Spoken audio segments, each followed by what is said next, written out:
दर्शकों नमस्कार। एक बार फिर से उपस्थित हूँ आप सबके सामने विश्लेषण जन्म कुंडली का इस कार्यक्रम के अंतर्गत। भगवान की कृपा से आज आपके सामने जो कुंडली लेकर के आया हूँ वो है कुंडली आई है मेरे पास पोखरा नेपाल में ये जगह है और फिलहाल ये रहते ऑस्ट्रेलिया में है। शुरू करते हैं आज का कार्यक्रम। कहीं नहीं जाना है, बिल्कुल बन के रहिएगा। कार्यक्रम के आरंभ में आपसे बात कहूँ, चैनल हमारे जो है वो 3 चैनल हैं। एक नकुल पाराशर का है, आप तो नियमित दर्शक हैं तो जानते होंगे आप लोग। दूसरा चैनल है पाराशर पॉडकास्ट का, जिस पे आप सिर्फ कुंडली विश्लेषण देखते हैं। और तीसरा चैनल है राशिफल विथ नकुल पाराशर का, जिस पे सिर्फ राशिफल जाता है। शुरू करते हैं। आइए सबसे पहले बात करते हैं इनकी कुंडली का पंचांग। आप लोगों को मैं एक बात बताऊं, कुंडली विश्लेषण इसलिए आवश्यक है क्योंकि इससे हम अपनी कुंडली और अपने जीवन को समझने का मार्ग ढूंढते हैं और हमें रास्ता मिलता है कि आगे कैसे तय करना है ना। तो यहाँ पे वैशाख माह उत्तरायण शुक्ल पक्ष की 9वीं तिथि व्यक्ति को धनवान बनाएगी।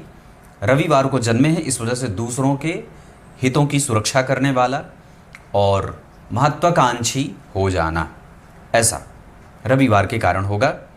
मघा नक्षत्र, इस नक्षत्र में जन्मे लोगों को सर्वांग थोड़ी थोड़ी पीड़ा रहती है, विशेषतः वात जनित पीड़ा रहती है।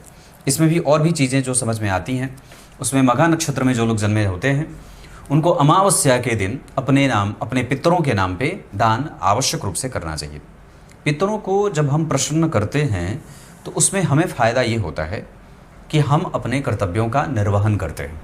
इसमें सबसे और भी ऊंची और अच्छी बात यह है कि जिस वंश जिस कुल परंपरा में हमारा जन्म हुआ है, जब हम अपने पितरों को पूजित करते हैं, उनकी पूजा करते हैं मन से, मंत्र से, है ना, पूरे मनोयोग से, तो हमारे पूर्वज हमारे देवताओं को ये आदेश देते हैं कि जाओ, मेरे कुल में एक फला नाम का व्यक्ति जन्मा है जो अत्यंत धार्मिक कर्तव्यनिष्ठ है और वो तुम्हारी पूजा कर रहा है। बहुत ध्यान से समझिए, पितरों की शक्ति देवताओं से भी ज़्यादा होती है। मजाल नहीं है कि देवता आपका काम बिगाड़ दें जब आपके पितर आपसे प्रसन्न हैं। हमारे जीवन में जितनी भी प्रगति आप देखते हैं, चाहे वो आर्थिक रूप से धन के मामले में हो, सामाजिक रूप से प्रतिष्ठा के मामले में हो, या आध्यात्मिक रूप से भगवान की भक्ति के मामले में हो, ये सब तभी संभव होता है जब हमारे पितर हमसे प्रसन्न और खुश होते हैं। क्योंकि जब वो नाराज़ हो जाएंगे तो आपका धन भगवान के रुई की बाती खरीदने के लिए नहीं, बल्कि अपने दवाइयों पे खर्च होने लगेगा। फिर आपके पास इतनी भी सामर्थ्य नहीं रहेगी कि आप भगवान के लिए 2 क्षण बैठ करके उनकी आराधना, उनकी पूजा, उनका नाम जप कर सकें, क्योंकि वो आपको चैन से रहने ही नहीं देंगे। भगवान की भक्ति, भगवान की पूजा पाठ की स्थिति हमारे पितरों के प्रसन्न होने के कारण ही होती है, क्योंकि वही वो शक्ति देते हैं कि हम आगे बढ़ पाते हैं, है ना। तो यहाँ पे मघा नक्षत्र, ऐसे जातक जो मघा नक्षत्र में जन्मे हैं उनको अपने पितरों की पूजा करनी चाहिए। कहने का अर्थ है ओम पितृभ्यो नमः, इस मंत्र का जप सदैव व्यक्ति को मन में करते रहना चाहिए और अपने पितरों के प्रति आभार व्यक्त करना चाहिए। आप जब पितरों के भी पितर, पितरों के भी पितर, पितरों के भी पितर, पितरों के भी पितर पे जाएंगे तो कहाँ जाएंगे? साक्षात श्री हरि नारायण के पास जाएंगे, क्योंकि समस्त सृष्टि के जो पालन करता है, तिरोभाव जहाँ से होता है, अनुग्रह जहाँ से होता है ना, ये सब वहीं से शुरू होता है। तो वस्तुतः आप पितरों के निमित्त जो पूजा पाठ आदि करते हैं वो हमारे श्री हरि नारायण का ही करते हैं, रामकृष्ण आदि का ही करते हैं। इस वजह से देवताओं में और पितरों में पितर हमसे नज़दीक होते हैं, देवता थोड़े दूर हो जाते हैं। पितर नज़दीक इसलिए होते हैं क्योंकि वह हमारे तुरंत ही श्रेणी में, हम उनसे तुरंत कनेक्ट हो जाते हैं, जबकि अनादि काल में जो रामकृष्ण भगवान हैं, नारायण हैं, श्री हरि हैं, वो शिरोबिंदु हैं। इस वजह से हमारे निकट के होते हैं पितर। इस वजह से मैं आपको भी कहूँगा पितरों की पूजा करिए। आप लोगों को भी, मैं आप लोग मेरे प्रिय दर्शक, नियमित रूप से दर्शक मुझे देखते हैं, अपने पितरों के निमित्त अमावस्या को आवश्यक रूप से अपने घर में ब्राह्मणों को बुला करके, एक ब्राह्मण हो उन्हें बुला करके उनकी पूजा करिए, सेवा करिए, वस्त्र दीजिए, मीठा भोजन कराइए, पुष्प की माला पहनाइए, आरती करिए, तिलक चंदन आदि उन्हें लगाइए और प्रसन्न करके उन्हें अपने घर से विदा करिए। साथ ही साथ ये भी कहिए ब्राह्मण देवता अगले अमावस्या को भी आना है और ये आशीर्वाद देके जाना है कि हमारे पास इतनी सामर्थ्य रहे कि हम जितनी सेवा आपकी इस अमावस्या को कर पाए हैं उससे भी ज़्यादा सेवा पूरे मनोयोग से अगले अमावस्या को करें। ऐसा ऐसा भाव होना चाहिए ब्राह्मणों के लिए। और ब्राह्मणों का ये पुनीत कर्तव्य होगा कि वो जो दक्षिणार्थ जो भी उसको धन मिला है वो उसको श्रेष्ठ धर्म के आचरण से युक्त होता हुआ ठाकुर जी की सेवा में अर्पित करे, ताकि वो चतुर्गुणित होकर के उसके फिर अकाउंट में शामिल, फिर अकाउंट में आए। ये प्रक्रम है खर्च का और ये प्रक्रम है व्यय का।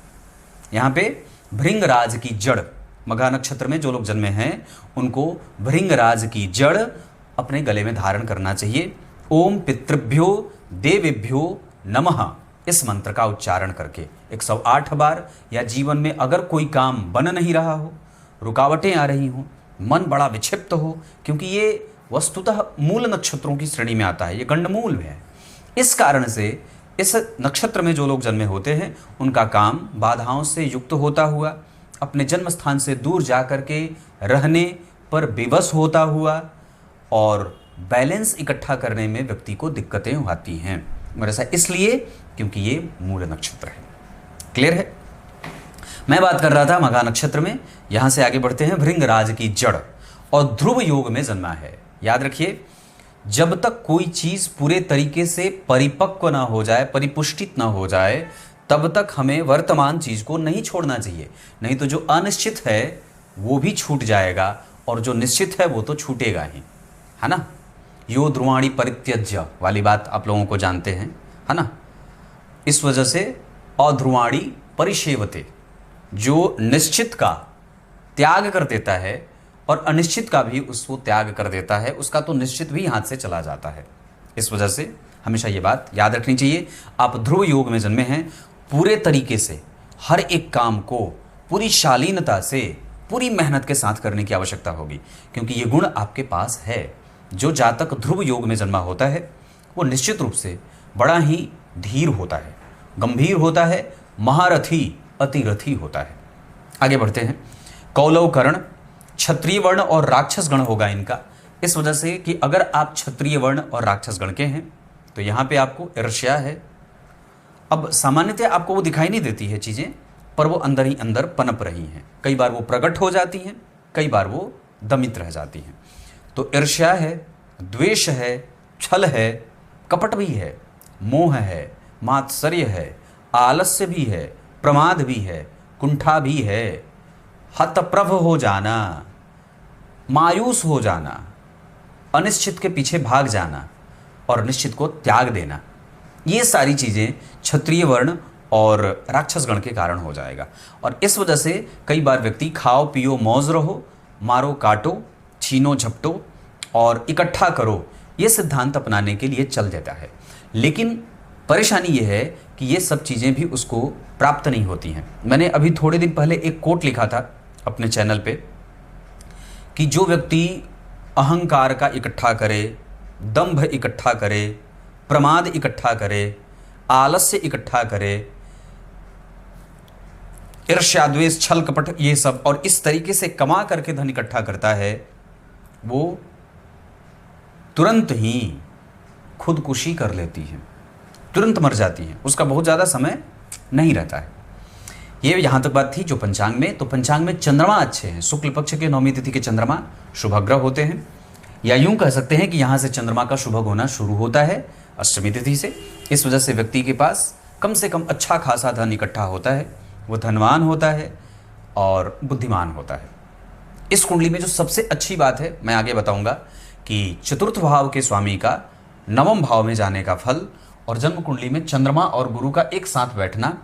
लग्न बना है 13 हंस का, जो प्रबुद्ध लग्न होगा। यहाँ व्यक्ति की आयु अच्छी होगी, विचार अच्छे हैं, कंस्ट्रक्शन ठीक है, व्यवहार बड़ा अच्छा है, वाणी बड़ी गंभीर है और वाणी से शरीर का कोई विशेष मैच नहीं होता है।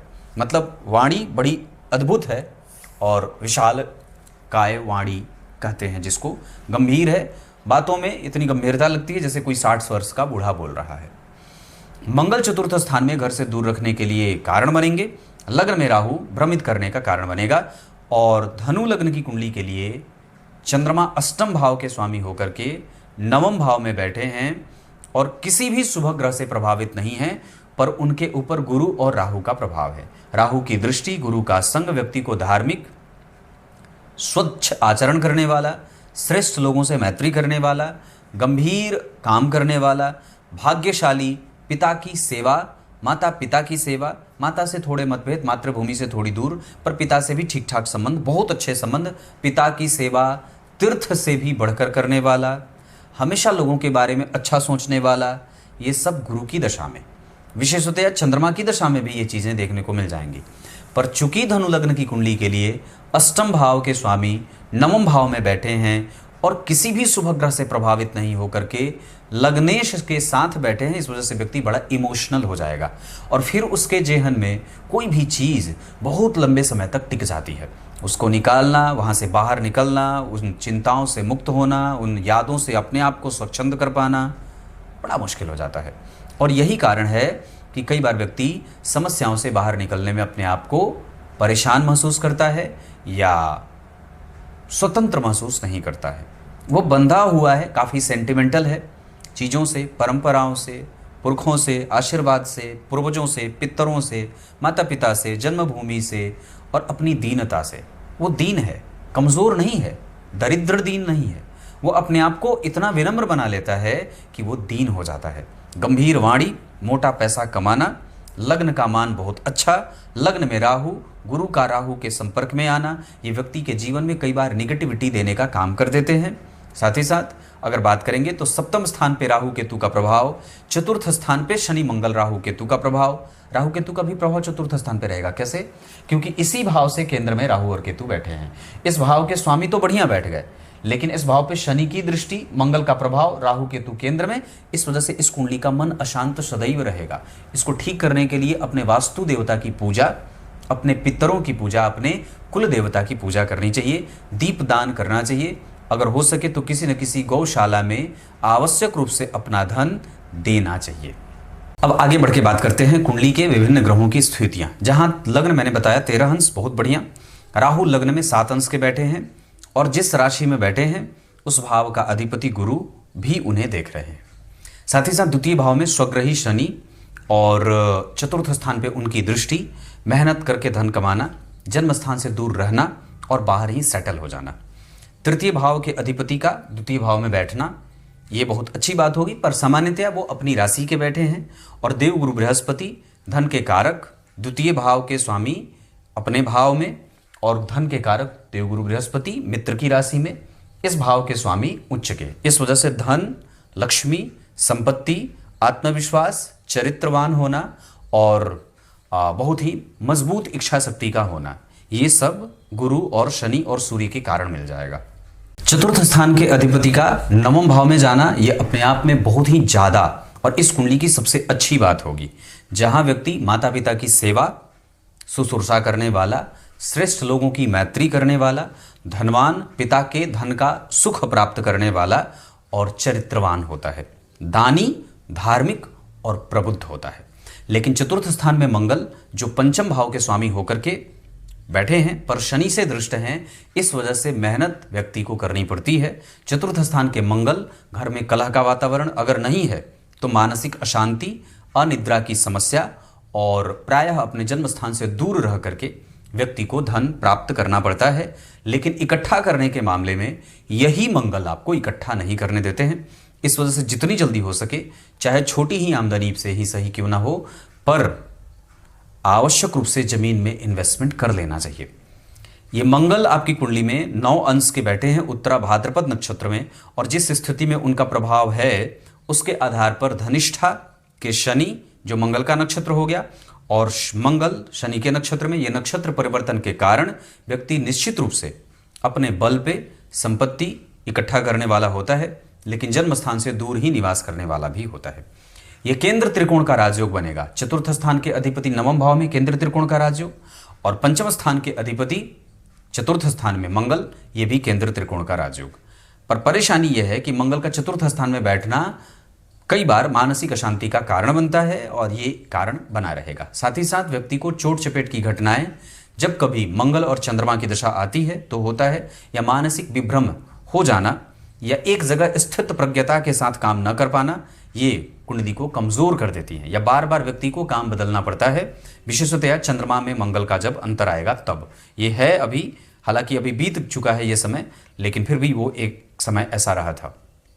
इसके साथ पंचम भाव की स्थिति में सूर्य, बुध और शुक्र एक साथ बैठे हैं। अब जहां नवम स्थान में जो चतुर्थ स्थान के स्वामी बैठे हैं देवगुरु बृहस्पति, उन्होंने अपनी दशा में जातक को पैतृक संपत्ति का लाभ दिलवाया या देते हैं। पर जब बात करते हैं पंचम भाव के स्वामी मंगल की, या बात करते हैं सूर्य, बुध और शुक्र के अंतरदशाओं की, तो ऐसी अवस्था में व्यक्ति को पिता से कोई विशेष फायदा नहीं होता। लेकिन इतनी बात तो जरूर है कि व्यक्ति कम से कम इतनी संपत्ति तो अपने नाम पे इकट्ठा कर लेगा, चाहे कैसे भी करके, कि उसको किसी के पास हाथ पसारने जाना नहीं पड़ता है। पर फिर भी जब जन्म कुंडली के पंचम भाव पे सूर्य, बुध और शुक्र और गुरु का प्रभाव रहेगा, तो यहाँ व्यक्ति सैद्धांतिक पक्षों में इतना आगे निकल जाता है कि वो किसी को अपना भले दे दे पर किसी से मांगने नहीं जाता है। गुरु और सूर्य के प्रभावों में जो स्थिति बन रही है, गुरु की दृष्टि जो सूर्य पे, गुरु की दृष्टि जो बुध और शुक्र पे है, यहाँ व्यक्ति धार्मिक, मर्मज्ञ और संतान से सुख प्राप्त करने वाला होता है। भले इनको अपने पिता से संपत्ति के मामले में थोड़ी कमजोरी भले दिखाई दे, पर वस्तुतः वो इनको अपने संतति को देने का मार्ग खुला हुआ है। इसके अतिरिक्त व्यक्ति चरित्र के निर्माण में बहुत उच्चतम स्तर पे है, अनुभवी है, धार्मिक है, मर्मज्ञ है और साथ ही साथ मंत्रवेत्ता है। मंत्र को समझने वाला, मंत्र की रक्षा करने वाला और मंत्र से ही अपने जीवन को आगे बढ़ाने वाला होता है। पंचम भाव में सूर्य, बुध और शुक्र का एक साथ बैठना व्यक्ति के स्किल को कई बार डेवलपमेंट में कमजोरी दे देंगे, या कई बार व्यक्ति के मेहनत के परिणाम को कमजोर कर देते हैं। जब जन्म कुंडली के पंचम भाव पे सूर्य, बुध और शुक्र एक साथ बैठ जाएंगे तो यहाँ व्यक्ति के प्रभावों को और व्यक्ति की बुद्धि के प्रभावों को निचोड़ देने का काम करते हैं। यहाँ व्यक्ति को बड़ा त्रस्त होना पड़ता है कई बार। रिकॉग्निशन, यश, मान, पद, प्रतिष्ठा, कुल गोत्र का नाम रोशन करना, उज्जवल भविष्य की तरफ व्यक्ति जब देखता है तो कई बार उसे अंधकार लगता है, क्योंकि पंचम भाव ही विवेक का होता है, ज्ञान का होता है, संतति के सुख का होता है, ज्ञान आर्जन का होता है और अपने आप को श्रेष्ठ बनाने का होता है। जितनी ही जन्म कुंडली के पंचम भाव की स्थिति मजबूत होगी, उतनी ही कुंडली का प्रभाव बढ़िया होता है। ऐसी स्थिति में व्यक्ति विवेकवान इतना होता है कि उसके सामने चाहे जो भी समस्या आए, उसका हल वो तुरंत ढूंढ लेता है। लेकिन इसी पंचम भाव में जब सूर्य, बुध और शुक्र बैठ जाएंगे तो व्यक्ति के समस्याओं को बहुत लंबा चलने वाला बना देते हैं।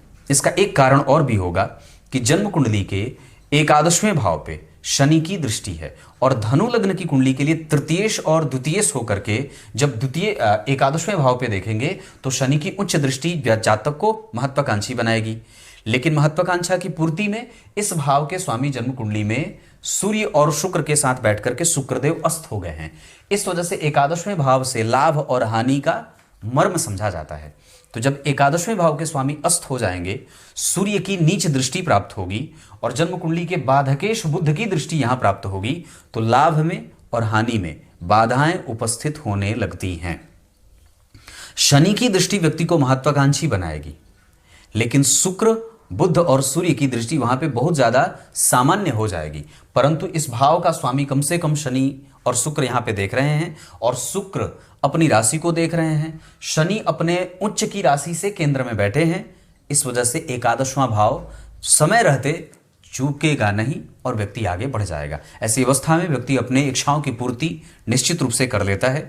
साथ ही साथ यहाँ व्यक्ति की प्रतियोगिता भी बढ़ती है, क्योंकि शुक्र जहाँ बैठते हैं उसके अगले भाव का फल बढ़ाते हैं।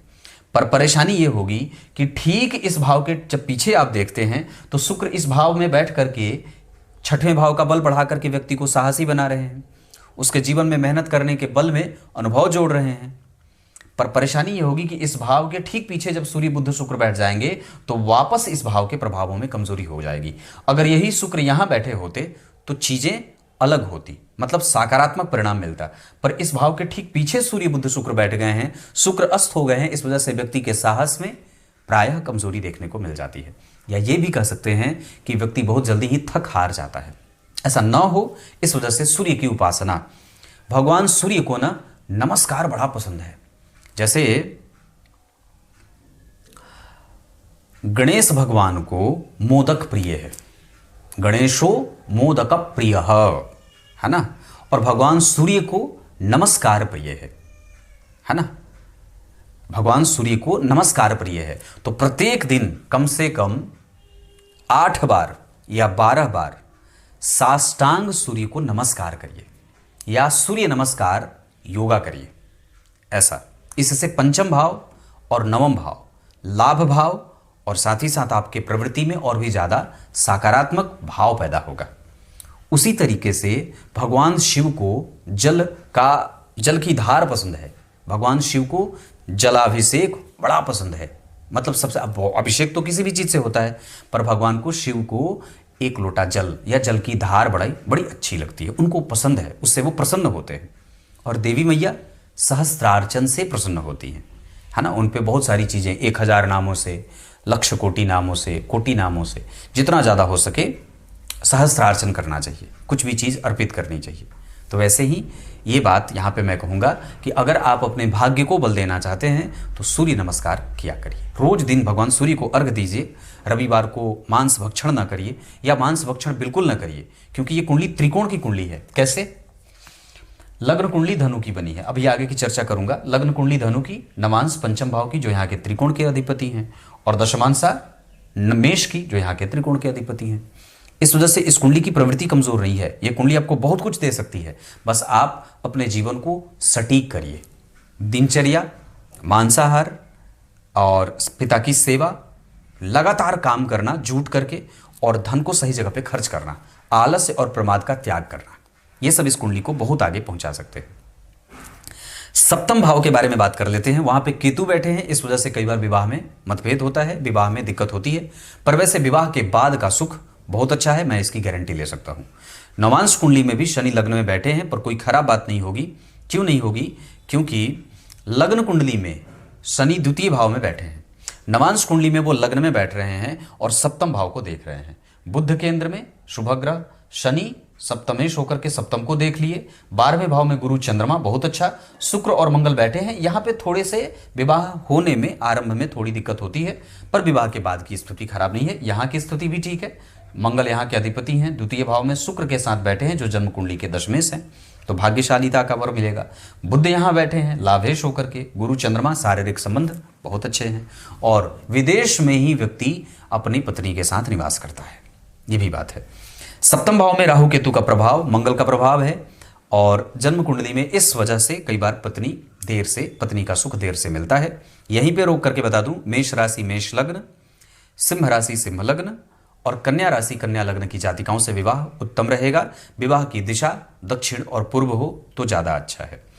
अष्टम भाव के स्वामी का नवम भाव में बैठना थोड़े बहुत कभी कभी मानसिक रूप से सफोकेट कर लेना या मानसिक रूप से मति भ्रम में जाना, आत्मविश्वास की कमजोरी, जहां चिंतन करना है वहां ना करना, लगातार काम के दबाव में रहना और लगातार काम बदलने का प्रेशर बना रहे, या टारगेट पूरा करने के कारण, या व्यक्ति कई बार जहां पढ़ा रहता है वहां ना पढ़ के किसी दूसरे क्षेत्र में नौकरी करता है। वैसे इस कुंडली में शनि और बुध का संबंध एकादशवें भाव से है, इस वजह से IT और कंप्यूटर के क्षेत्र में जोड़ करके व्यक्ति लाभ कमा सकता है। इसके अतिरिक्त उच्च शिक्षा, लोगों को अच्छा ज्ञान देना, कंसल्टेंसी, धर्म से संबंधित जोड़ करके कोई भी काम, पूजा पाठ, चैरिटेबल ट्रस्ट आदि इस तरीके की संस्थाओं से जोड़ करके भी धन कमा सकता है। नवम भाव की स्थिति बहुत अच्छी बनी है, जो इस कुंडली की सबसे उत्तम बातों में से एक है। गुरु का सूर्य को देखना ये व्यक्ति को चरित्रवान बनाएगा। दशम स्थान के अधिपति का जन्म कुंडली में पंचम स्थान में बैठना पिता की नौकरी, पिता का सुख, पिता का प्रभाव बहुत अच्छा रहता है। ऐसी अवस्था में व्यक्ति अपने पिता के लिए भाग्यशाली भी साबित होता है। एकादशवें भाव के स्वामी शुक्र का पंचम स्थान में बैठ करके वापस देख लेना इच्छाओं की पूर्ति करवाएंगे, इसमें कोई संदेह नहीं है। जबकि 12वें भाव के स्वामी का चतुर्थ स्थान में बैठना, चतुर्थ स्थान के ऊपर शनि मंगल राहु केतु का प्रभाव और चंद्रमा अष्टमेश होकर के भाग्य भाव में बैठे हैं, इस वजह से माता के स्वास्थ्य में थोड़ी बहुत चिंताएं देखने को मिलती हैं, या घर से दूर रहने पर व्यक्ति को विवश होना पड़ता है। इनकी कुंडली में ये तो 12 भाव रहे, पंचांग पे चर्चा हो गई, बाकी की चीज़ें अब अच्छी हो गई। अब मैं आपको इनकी कुंडली में दशमांशा चक्र पे लेके आता हूं, जो इनके करियर के बारे में विचार करेगा। सबसे पहले मैंने बात कही कि जन्म कुंडली के पंचम भाव से व्यक्ति के यश प्राप्त करने के लिए, उसके जीवन में रिकग्निशन प्राप्त करने के लिए मेहनत जो व्यक्ति करता है उसका वो प्रतिफल जन्म कुंडली के पंचम भाव से और जन्म कुंडली के दूसरे भाव से देखा जाता है। और जन्म कुंडली के षष्ठम स्थान से उस व्यक्ति के अंदर बन रहे साहस के बारे में विचार किया जाता है। आप जब इन तीनों भावों पे विचार करेंगे तो आपको पता चलेगा कि छठवें भाव और एकादशवें भाव के स्वामी शुक्रदेव अस्त हैं। इस कारण से व्यक्ति में साहस, बल, पराक्रम, धैर्य और प्रतिद्वंदिता की कमी होती है। इस चीज़ को पूरा करने के लिए आपको देवी मैया की उपासना या सूर्य की उपासना करनी चाहिए। साथ ही साथ आपने जो मेहनत किया उसका प्रतिफल अगर आपको नहीं मिला तो कम से कम आपको अपनी जन्म कुंडली के दो भावों का अध्ययन करना होगा। वो है आपकी कुंडली का दूसरा और आपकी कुंडली का पंचम भाव। जब हम पंचम भाव पे विचार कर रहे थे तो मैंने बात कही थी कि यश, मान, पद, प्रतिष्ठा और जो मेहनत के बाद रिकग्निशन मिलनी चाहिए वो पंचम भाव में सूर्य, बुध और शुक्र के एकमात्र बैठ जाने के कारण विलंब दे रहा था। याद रखिए, नहीं मिलेगा ऐसा नहीं है, मैंने कहा है विलंब, क्योंकि उस भाव के स्वामी सूर्य देव और मंगल देव, जो वहाँ पे सूर्य बैठे हैं वो उच्च के सूर्य हैं। मंगल उसके जन्म कुंडली में चतुर्थ में बैठे हैं। इस वजह से पंचमेश ये नहीं चाहते हैं कि आपको कोई भी खुशी मिल जाए। तो अगर हम बजरंगबली की पूजा करते हैं, मंदिर का दर्शन करते हैं, हनुमान चालीसा का पाठ करते हैं तो उनकी प्रसन्नता हमें प्राप्त होती है। इसके कारण हमारा पंचम भाव जागृत होता है। वो जागृत है इसलिए क्योंकि उस भाव पे गुरु की दृष्टि है, उस भाव में उच्च का ग्रह सूर्य बैठा है, उस भाव के स्वामी कमजोर हैं और वो भाव कमजोर हो रहा है क्योंकि सूर्य, बुध और शुक्र बैठ जाते हैं तो भाव में निम्नता ला देते हैं। एक बात और होगी कि जब हम द्वितीय भाव की बात करते हैं तो वहां पे शनि स्वग्रही बैठे हैं और धनु लग्न की कुंडली के लिए शनि का सामान्य परिणाम देखना हो जाता है, मतलब वो सामान्य ग्रह के रूप में परिभाषित करते हैं। अब शनि का काम होता है मंद गति से परिणाम देना, तो उनका काम है, तो किन किन चीज़ों में वो मंद लाएंगे, तो आपके रिकग्निशन में, आपके मेहनत के बाद किए गए प्राप्त परिणाम में, आपके विवाह में, आपके थॉट जो क्रिएट होते हैं, दिमाग में बहुत सारे आइडियाज़ बनेंगे, पर जब आप उसको इम्प्लीमेंट करने चलेंगे तो शनि के कमज़ोर होने के कारण या शनि के प्रभाव के कारण वहाँ पे गड़बड़ी पैदा होती है। तो टोटल मिलाकर के हमें बजरंगबली की पूजा करनी है और सूर्यदेव की उपासना करनी है। मांसाहार का त्याग इस कुंडली के लिए अत्यंत आवश्यक है। आप भूखो 10 दिन रह जाइए, पर मांसाहार का त्याग इस कुंडली में विष से भी ज़्यादा होगा। मतलब इस कुंडली को इतना नुकसान विष से हो सकता है, उससे ज़्यादा नुकसान मांस भक्षण से हो सकता है ना। ब्रह्मचर्य का पालन आवश्यक होगा, विवाह होगा ऐसी कोई बात नहीं है। आपकी कुंडली में 2025 के नवंबर से विवाह का योग आएगा और जो राशि बनी है उसके आधार पर आपकी कुंडली में एक योग अगले वर्ष के मार्च अप्रैल से भी आ रहा है, 2025 के, जब गुरुदेव का राशि परिवर्तन वृष राशि से उठ करके मिथुन राशि में आ जाएगा। अब यहाँ तक रोक करके मैं आपको आपकी कुंडली के कुछ और भी दशाओं के बारे में चर्चा कर दूं। तो शनि की दशा में कमजोर परिणाम तो नहीं मिलेंगे पर विलंब से मिलेंगे। इस कुंडली में शुक्र देव के अस्त होने के कारण कई बार परेशानी बढ़ रही है। साथ ही साथ जन्म कुंडली में 12वें भाव में गुरु और चंद्रमा के कारण विवाह सुख में कमजोरी थोड़े देर से मिलेगी, पर है तो वो सुख पूरा।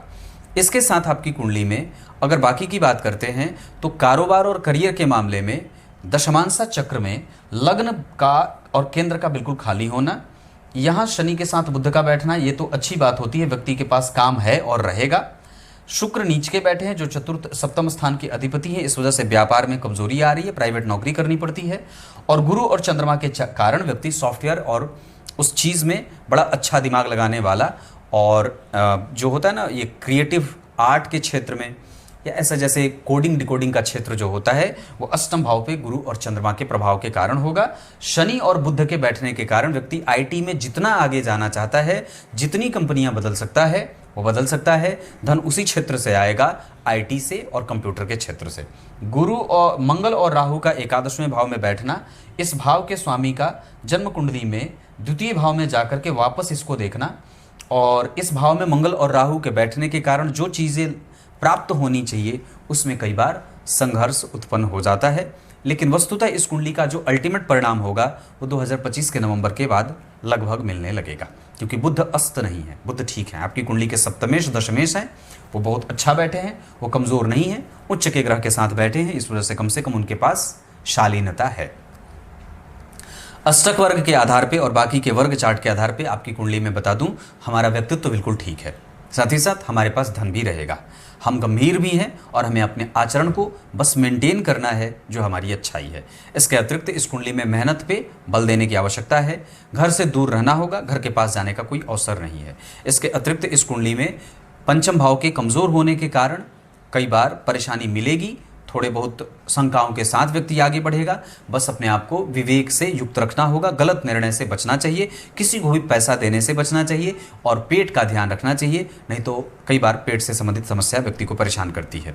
हमें हमारी कुंडली में व्यापार और नौकरी में से नौकरी ज़्यादा अच्छी दिख रही है, व्यापार थोड़ा सामान्य सा कन्फ्यूज़न में है। इसके अतिरिक्त हमें अपने रिसर्च पे काम करने की आवश्यकता है। भाग्य बल इस कुंडली का सामान्यतया ठीक है, सूर्य की उपासना से उसे भी ठीक किया जा सकता है। इसके अतिरिक्त इस कुंडली में करियर बहुत ग्रोथ करेगा, अभी थोड़ी कमजोरी भले चल रही है पर आगे सफल हो जाएंगे 2025 के बाद। इसके अतिरिक्त इस कुंडली में लाभ भी ठीक है और ये कुंडली विदेश रह करके ही सुख प्राप्त करेगी तो ज़्यादा बढ़िया है। क्लियर है? अंक के आधार पर इस कुंडली के लिए 5 अंक, गेरुआ रंग, पीला रंग और लाल रंग बहुत अच्छा है। शुभ राशियां धन कमाने के लिए, शुभ राशियां आपके मित्र के लिए मेष, सिंह और तुला वालों की अच्छी है। शत्रुता आप नहीं कर सकते मकर, मिथुन और वृश्चिक वालों से। धन कमाने के लिए पश्चिमी देश बिल्कुल ठीक है। वैसे आपकी कुंडली में पश्चिमी देश बहुत अच्छा है, अगर बदल सकते हैं तो बदल भी सकते हैं। ये आपकी कुंडली है। इस कुंडली में साफ साफ आपने लिखा है कि करियर में कुछ भी नहीं हो रहा है, उसका कारण यहाँ से स्पष्ट हो रहा है कि दशमांशा चक्र खाली है और साथ ही साथ काम मिलेगा। शनि और बुध कंप्यूटर, मंगल राहु परेशान करके, यहाँ पे सूर्य बैठे हैं, थोड़ा घर्षण भाग्य में होता है पर भाग्य का सुख मिलता रहेगा। आप सैद्धांतिक लक्षणों से युक्त हैं, आप कॉम्प्रोमाइज़ नहीं करते हैं, इस वजह से भी कई बार आपको नुकसान होता है।